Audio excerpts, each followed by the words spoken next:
Hello everyone, I hope you guys are doing and staying safe. Welcome to SimpliCode YouTube channel, and in today's session, we'll understand how to implement queues using arrays. Now in a previous session, we've discussed how to implement stack data structure using both arrays and linked lists, right? So we are back with another interesting tutorial on array implementation of queues. Now, just to understand what a queue is a data structure that follows the first in, first out, or in short FIFO principle. So in other words, we can say that the first element which is added to the queue will be the first element that will be removed from the queue itself.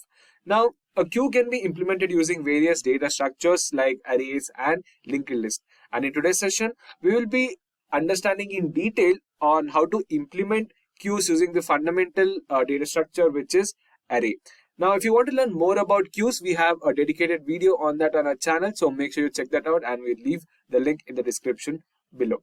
Now, to implement a queue using an array, we need to maintain two pointers, which is front and rear, that points to the first as well as the last element of the queue respectively. So we will understand in detail when we get to the execution part with some basic operations like enqueue and dequeue operations in queues.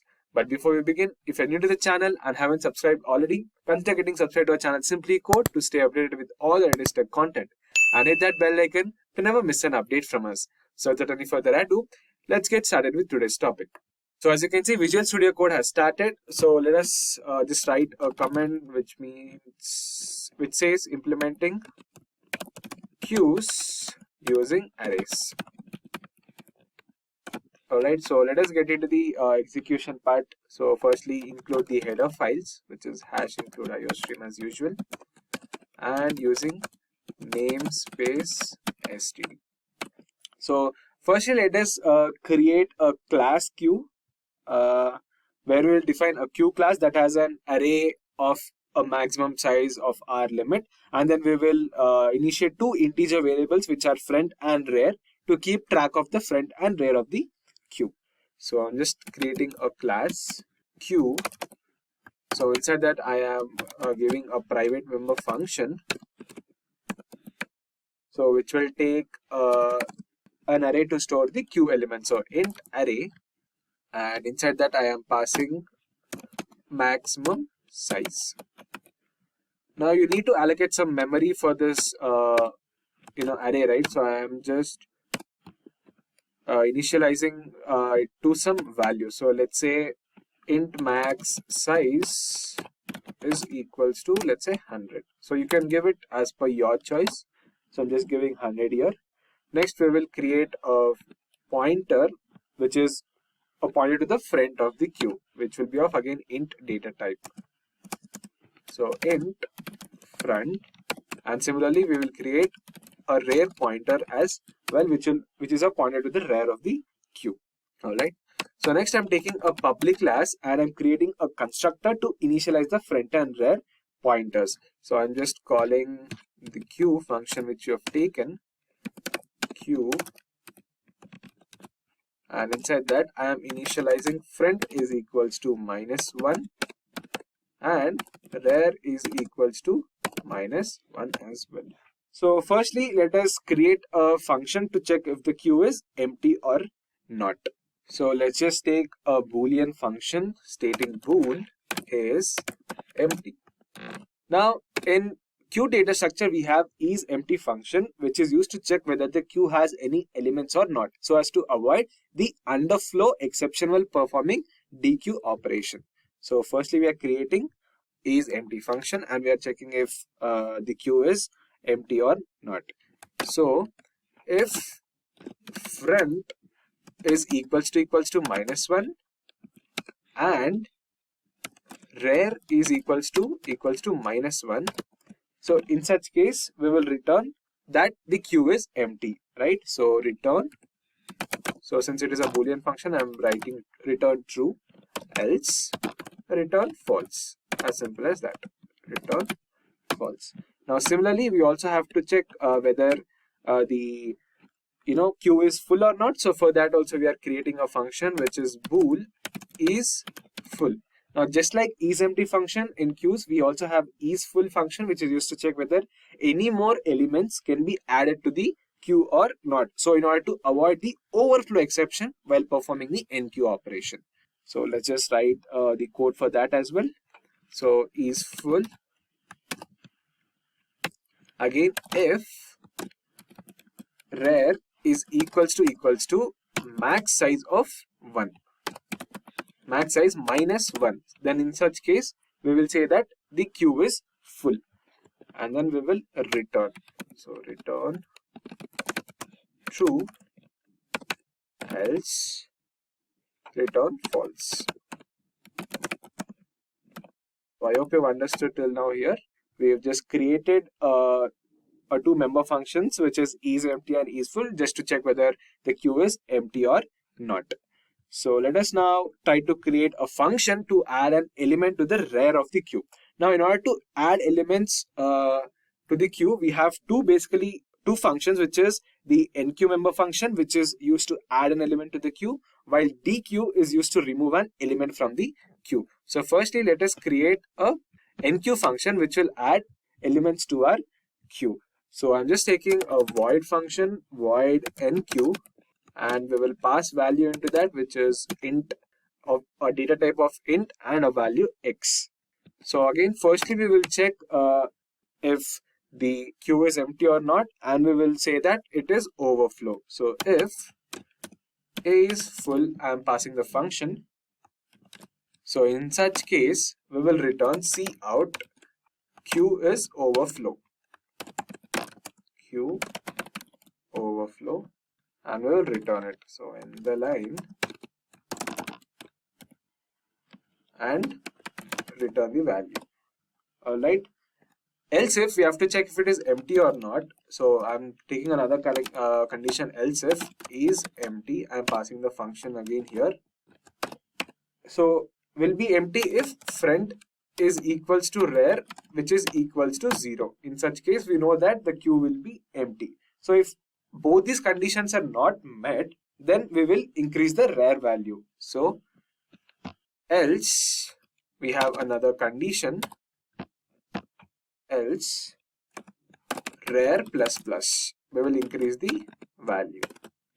So I hope you've understood. And similarly, we also have to increase the value of array elements. So array of rare is equals to x, and we will say that the elements are added into the queue. So I'm just writing a cout statement, and I'm passing the value x, and I'll say that added to the queue, or anything you can say, element added to the queue. You can give it as per your choice. Again, I'm just writing whether when we try to insert an element, we will just return the statement as element is added to the queue. So just end the line and close the brackets. So I hope you've understood this, guys. So basically in the enqueue function, we first check if the queue is full or not here. And if so, we will display a message and return. Now, if the queue is not full, we will check if the queue is empty or not. And if so, we set both the friend and rare positions to 0. So if the queue is not empty, we simply increment the rare pointer here and add the element to the rare of the queue. Now, since we know that it's a first in first out, we keep adding elements from the back, that is from the rare of the queue. So similarly, we have to create another function to remove elements from the queue. So I am creating a void function for that. Another void which is of dequeue function, which will basically remove the elements from the queue. So void dequeue. So again, we are just checking if the queue is empty or not. So if is empty, so inside the brackets, we will say, we will return cout queue overflow. Queue overflow.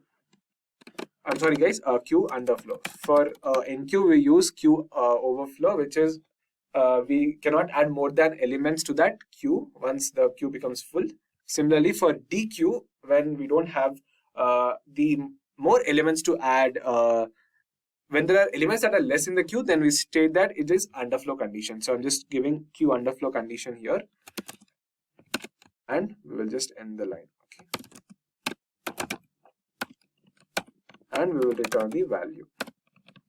Now similarly, if else condition is also there, else if friend is equals to rare. So in such case, friend is equals to rare is equals to minus 1. Friend is equals to rare is equals to minus 1. Else if, again else, we will increment the friend value. So friend plus plus. And we will just write a cout statement stating that element has been removed from the queue since it is a dequeue function. So element is removed from the queue. Alright, so I hope you understood this in the line, and we'll return the value. So I hope you understood the dequeue function also. What we're doing in the dequeue function is we first check if the queue is empty, and if so, we display a message and return. And if the queue is not empty, we check if there is only one element in the queue, that is friend is equals to rare. And if so, we set both the friend and rare pointers to minus 1. And if there is more than one element in the queue, we simply increment the friend pointer to remove the first element. So that is basically the concept or the thing behind the dequeue and enqueue functions. So I think we are left with displaying the values that we've created for the member function. So I'm just taking a void display function which will display the elements of the queue. So void display is the function name, and again firstly we are checking if the queue is empty or not. So I'm passing the isEmpty function which will directly check if the queue is empty or not. So I'll just return cout queue is empty, and we will just end the line and return the value. Alright, so again if it is not empty, we will go to another loop wherein we will insert the element. So it will show me that elements of the queue are elements of the queue are. So all the elements that you are that you've inserted will be showcased in here. So that will continue. For that, I'm creating a loop for int I is equals to front and I is less than or equals to rare. It will increment the value which is I plus plus. So and we will return the values in that array. So cout array of I. Okay, I hope you understood this. So we're just basically inserting the values, that is initializing the int I to the front value, and if I is less than or equals to rare, it will increment the values in that array. And finally cout end the line. So that's it guys. I think we are done with the display function also. We are just left with the main function. So we'll just create that as well. So let us create a main function in main, and inside that we will call the class which we have taken, and we will create an instance of the queue class. Let's say the instance is queue, or the object of the class is queue. So firstly let us insert some elements queue dot. So in order to add an element, we use the enqueue function. So enqueue, let's say 10. You can again take it as per your choice. So I'm just adding, let's say, a basic 3 elements in order to understand how it works. Enqueue 20, and let's take a final element which is enqueue 30. Alright. Then what I'll do is I'll basically display all these values. So since we've created our display function, I'm using the queue.display here in order to retrieve the values. Alright, so let's just execute this and we'll see the output. So click on execute. So as you can see, the message that we're getting is 10 is added to the queue, 20 is added to the queue, 30 is added to the queue, and elements of the queue are 10, 20, 30. Alright, so let us now perform a dequeue operation as well and see how it is executed. So queue dot, I am performing a dequeue operation simply, and again I am displaying the values. Queue dot display. Alright, so let us now execute this and we will see the output. So you can see again the first elements are added as shown. Now it is saying that element is removed from the queue. So now the element of the queue becomes 20 and 30. Now, since we know queue follows the first in first out principle, the first element in our queue, which is 10, will be removed out and the rest of the elements will be displayed again. So now if I perform the dequeue operation once again, let's say what happens. Now queue.dequeue. Okay, and again I am displaying the values. So let's just execute this.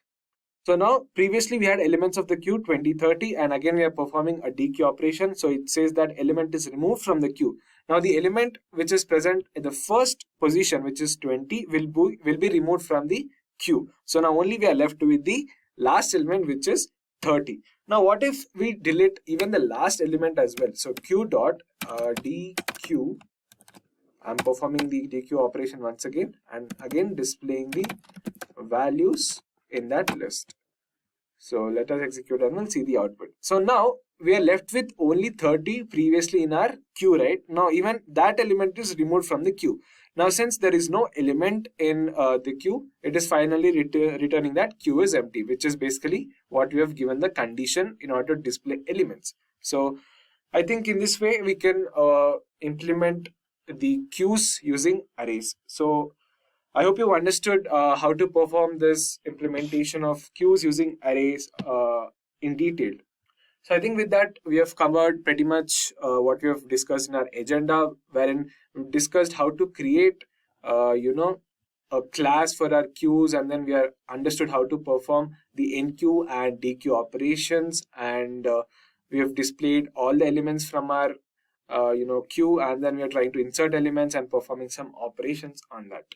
So if you want to learn more about queues, we have a dedicated video on that where we've covered the basics of queue, how it is performed, its basic operations like enqueue and dequeue in detail. So make sure you check that out. Thank you for watching the video, guys. If you found this tutorial informative and helpful, give it a thumbs up and share it with your friends and colleagues. If you have any further queries regarding any of the topics covered in today's session, feel free to let us know in the comments below, and a team of experts will be more than happy to help resolve all your queries at the earliest. Stay tuned to the channel for more such amazing content. Until next time, thank you and keep coding.